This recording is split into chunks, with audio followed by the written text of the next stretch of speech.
Assalamualaikum warahmatullahi wabarakatuh. Perkenalkan, saya Alena Nabila dengan NIM 200111078 dari jurusan Psikologi, Fakultas Ilmu Pendidikan, Universitas Negeri Padang. Di video ini, saya akan mewawancarai salah satu teman saya sebagai tugas active listening pada mata kuliah pengantar psikologi. Berikut video wawancara saya dengan teman saya, Mayuri Valisa.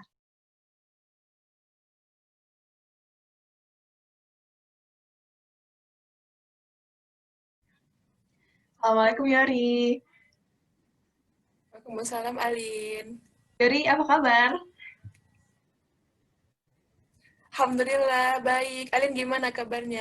Alhamdulillah, Alin juga baik. Nah, jadi kan kita kan sesuai tugas dari dosen ya, buat mata kuliah pengantar psikologi kan ada tugas wawancara nih. Jadi Alin mau nanya-nanya sama Yori beberapa pertanyaan. Ini tuh temanya tentang dampak pandemi COVID-19 ini ke kesehatan mental kita, kondisi mental kita gitu. Yori udah siap? Oke. Oke. Oke, insya Allah siap. Oke. Om, ini pertanyaan pertama ya buat Yori. Pas awal-awal tahu pemerintah nyuruh kita buat eh, berkegiatan di rumah aja, sekolah dari rumah, kuliah dari rumah, kerja dari rumah, terus segala sesuatu kegiatan kita di rumah, ada pembatasan sosial berskala besar, social distancing, dan segala protokol kesehatan yang disuruh pemerintah. Di pikiran Yori pertama kali ketika kita disuruh buat stay di rumah aja tuh gimana sih gitu? Ya, awalnya dapat informasi itu tuh lebih sering hidupin TV sih. Terus dapat informasinya itu juga kebanyakan di TV. Ya. Terus perasaannya itu kalau untuk COVID sendiri itu harus nerapin protokol kesehatan, banyaklah pokoknya yang hal-hal baru yang kita hadapin gitu ya. Awal-awalnya itu tuh nggak enak ya, Lin, shock gitu. Maksudnya kayak belum siap gitu, belum ready gitu.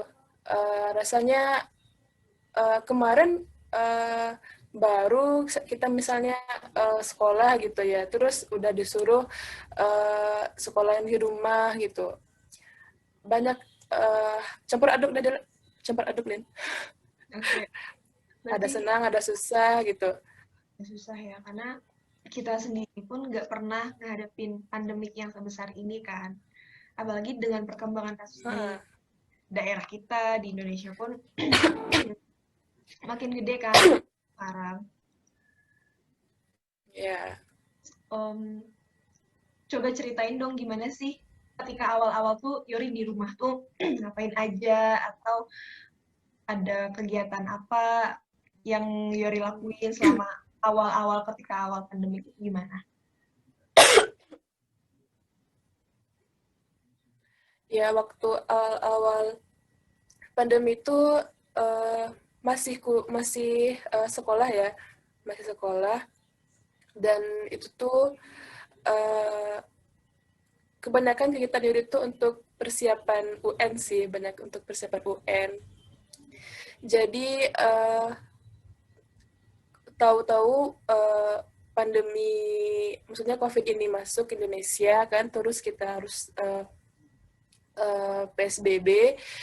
Nah itu tuh, tapi UN-nya belum tahu nih tetap dilaksanain atau belum. Jadi ini tuh lebih banyak aktivitasnya untuk mempersiapkan UN sih, Alin. Berarti Gitu. persiapan itu ya, persiapan UN. Ya. Ketika awal-awal, kan kehidupan kita awalnya normal, biasa kita berkegiatan di luar sehari-hari, ketemu banyak orang, nggak perlu ada protokol kesehatan yang kayak kita terapin sekarang gitu. Apa sih kesulitan yang Yori rasain ketika awal-awal transisi kehidupan dari awalnya yang normal sampai sekarang kita harus ikutin protokol kesehatan yang disuruh dan dikasih tahu sama pemerintah gitu? Ya. kesulitannya itu misalnya kita pasti bakal ada keperluan keluar ya.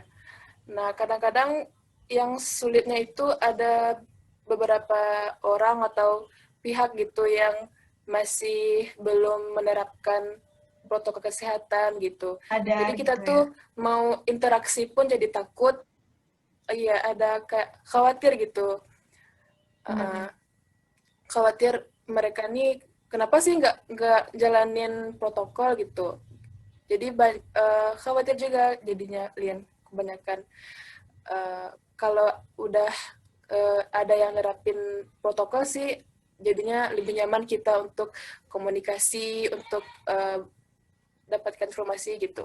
Ya, oke. Lebih nyaman jadinya. Oke, lanjut ya pertanyaan selanjutnya. Oke.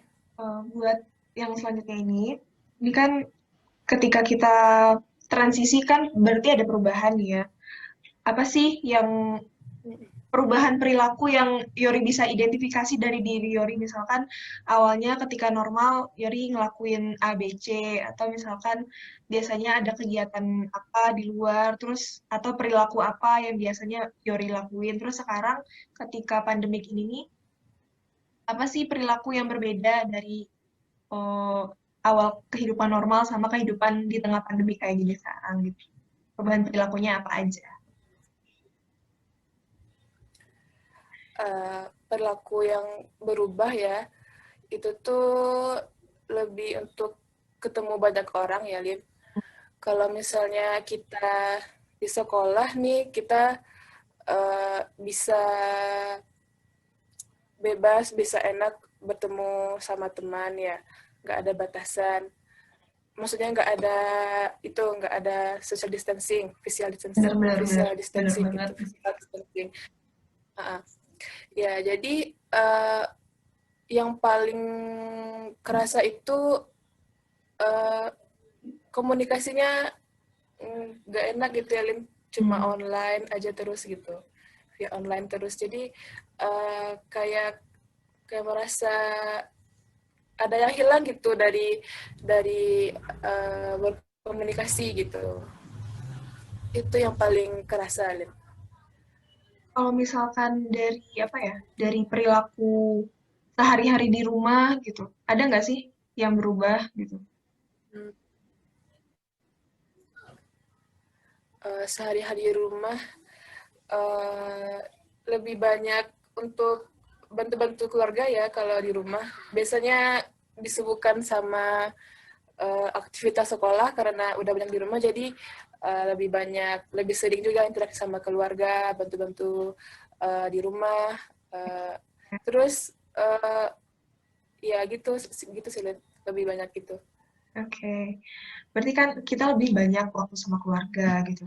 Terus buat selanjutnya ya, ada nggak sih hal-hal baru yang baru Yori explore gitu, baru baru dikerjain, misalkan kayak bercocok tanam mungkin, atau mungkin mulai olahraga, atau mungkin mulai nulis. Ada nggak sih hal yang baru Yori explore atau Yori temukan dari diri Yori sendiri di tengah pandemi kayak gitu sekarang nih?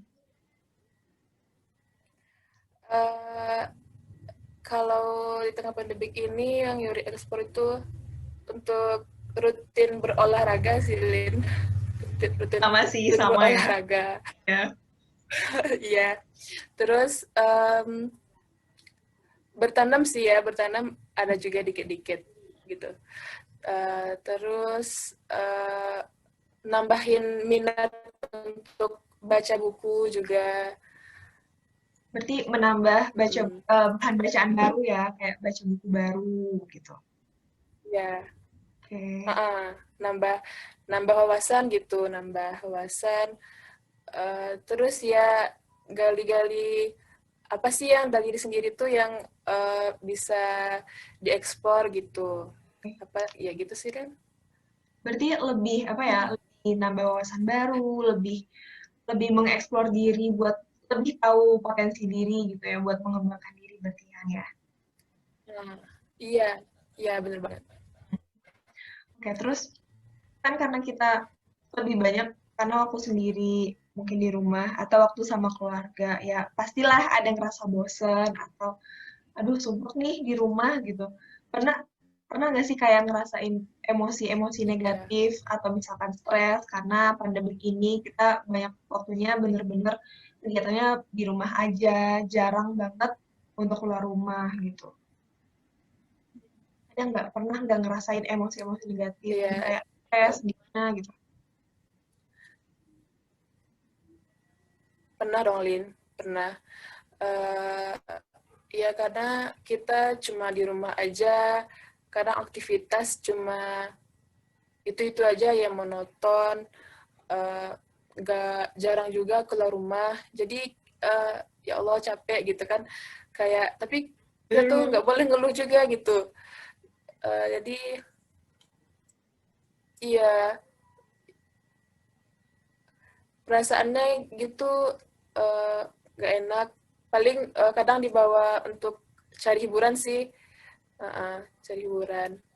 Kadang buka sosmed atau ya curhat sama keluarga gitu. Mm-mm. Oke. Kan berarti ngerasa apa ya? Bosan atau capek karena kegiatannya monoton terus-terusan itu aja ya. Menurut teori ya dengan kegiatan kita yang monoton, Ya. kita ngerasain bosan kayak gitu. Sorry. Pengaruh pengaruh dari kegiatan kita yang monoton kayak gitu tuh ke kondisi mental kita tuh gimana sih menurut teori gitu?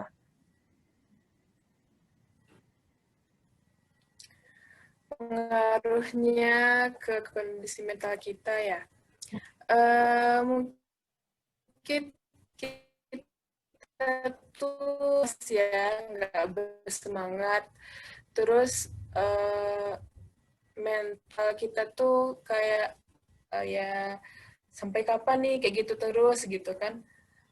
Mempertanyakan Um, kita ketidakpastiannya. bisa jadi kita muncul iya iya bener banget sampai kapan gitu kan terus bisa juga jadi muncul stres gitu kadang uh, ada permasalahan dalam melakukan aktivitas gitu kan banyak problem.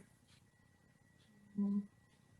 Berarti itu ngaruh banget ya, karena mungkin ada stres yang kita rasain. Nah, dari perasaan-perasaan itu tuh ada nggak sih kayak gangguan atau simptom-simptom yang psikologis, misalkan jam tidurnya keganggu nih, jam tidur Yori terus, atau nggak nafsu makan atau gimana? Ada nggak sih selama ini? Ada Lin itu tuh yang paling berpengaruh itu sama pola tidur ya. Karena di rumah jadi aktivitasnya nggak terlalu banyak jadi uh, untuk ngantuknya itu lama Lin. Jadi karena kita terus Jadi pikir gitu ya, terus kerja, terus menyelesaikan iya tugas-tugas kali ya. iya ya jadi pola tidur tuh nggak teratur Oh, juga jadinya kita tuh suka nunda makan juga jadinya. karena mungkin Alin pun juga ngerasain gitu ya. Kita sebagai mahasiswa baru, karena aduh nih gimana nih ngerjain deadline Iya dulu deh gitu. Aduh kerjain ini dulu deh, ada deadline nih iya ini. Ntar nggak kekejar, taunya kita jam iya tidur udah berantakan, nggak nafsu makan, nggak mood buat mengerjakan hal-hal yang lain lagi gitu. Cuman kayak stres gara-gara banyaknya deadline atau kerjaan kita yang lain gitu kan ya. iya iya bener banget gitu. Mm-mm. Terus karena Yori ngerasain kayak gitu, eh,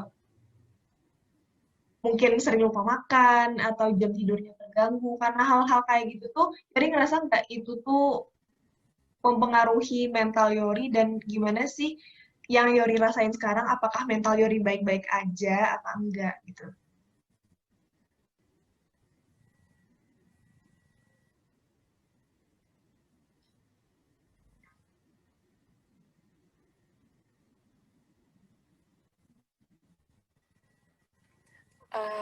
Alhamdulillah sama ini alhamdulillah baik-baik aja. Dan Alhamdulillah. paling waktu begadang terlalu lama gitu kan. Berarti ini ada yang dilewati nih, berarti ini ada yang untuk mengevaluasi diri silin. Jadi biar nggak sering keulang kayak gitu, biar nggak kejadian hal yang sama gitu. Oke. Ini berarti Alin tadi udah mau nanya sih sebelumnya, by the way, gimana cara coping stres atau Oh, apa sih, oh kayak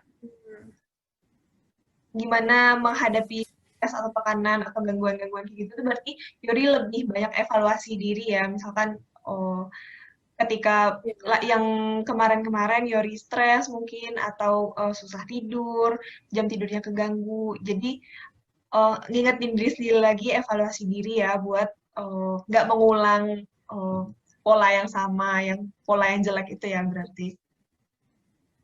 Benar-benar. Ya. Terus tadi kan Yori bilang evaluasi gitu. Sejauh ini sampai Mm-mm. sekarang karena yang Yori rasain mungkin gangguan tidur atau mungkin sering lupa makan, dari hal-hal kayak gitu tuh gimana sih cara Yori selain evaluasi itu, apa sih yang apa yang Yori tanamin sama diri Yori sendiri Ya. pas evaluasi itu gitu? Ya. Yang pertama tuh pagi itu udah ada yang mau apa sih mau ngerjain apa gitu kan. Terus di list lah mau ngerjain apa. Abis itu uh, yang paling sering tuh pola tidur ya, begadang sama makan itu tuh suka telat gitu kan.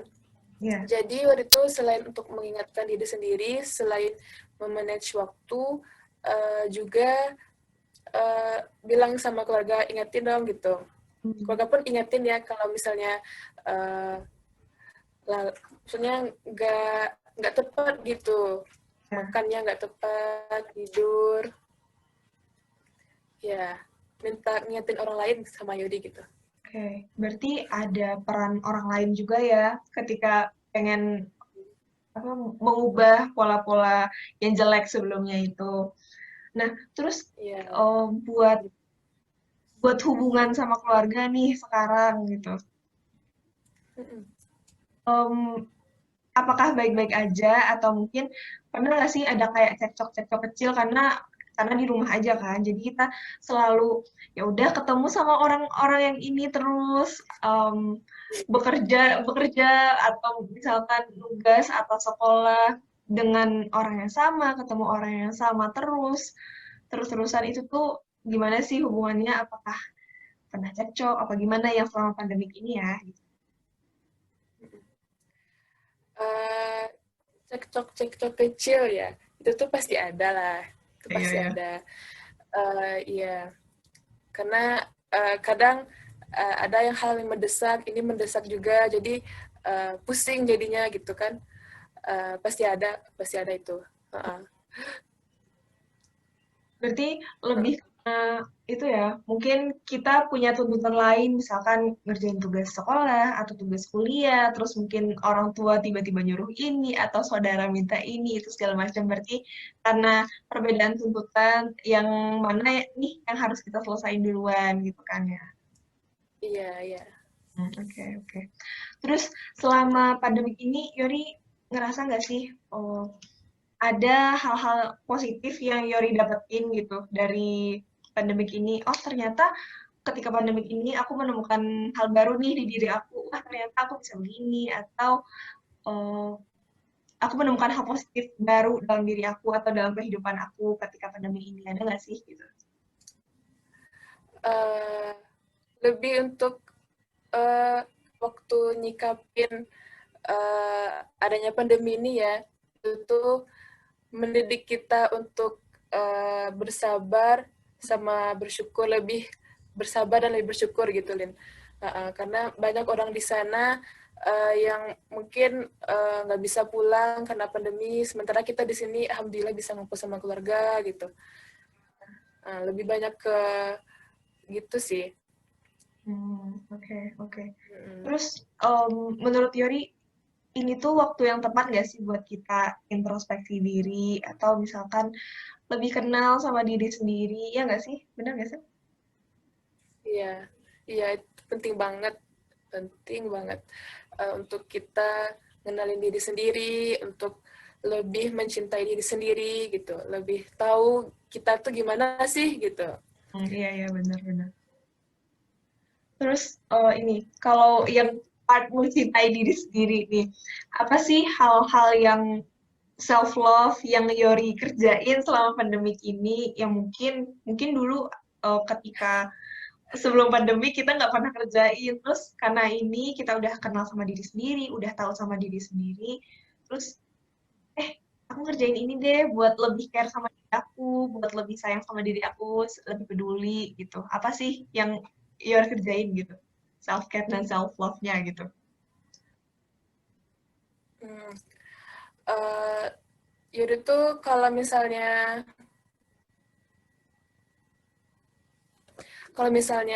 abis ngelakuin sesuatu gitu, baik itu hasilnya memuaskan atau nggak sesuai ekspektasi gitu ya. Pokoknya itu tuh sering, pokoknya alhamdulillah kita tuh udah ngelakuin terbaik, kamu hebat gitu. Nggak apa-apa kalau misalnya gagal, coba lagi gitu. Lebih untuk berpikir positif gitu, Oke. gitu. Lebih untuk jangan menyerah deh gitu. Uh, coba lagi terus belajar lagi dari kesalahan gitu.